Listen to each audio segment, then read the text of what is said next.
this is Gavin from On Spot Repair.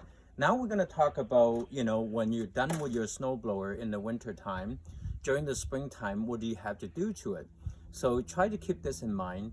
Always use premium fuel.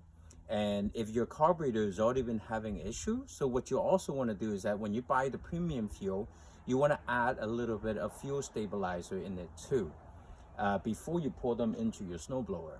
Okay, and during the season, what you want to do is that you only want to fill about half a tank. Okay, so every single time when you use it, you only put in half a tank level.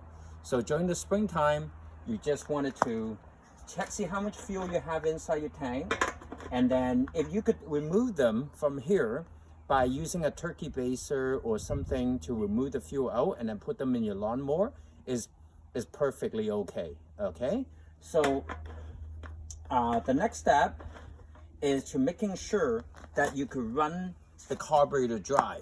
Okay, for those who know how to remove the drain bolt from the bottom of the carburetor, and there's a little 10mm bolt on the side of the carburetor bolt, you could just loosen it and put a tray underneath and catch all the gas, and that's the easiest way to get the carburetor bolt removed. If not, what you have to do is set it up so you could run it. Okay, and it will take up to about half hour to 1 hour if you have a little bit of fuel inside the tank to completely run dry the carburetor.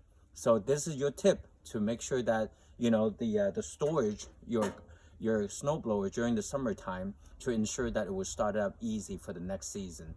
Okay, thank you for watching. This is Gavin here. Bye bye.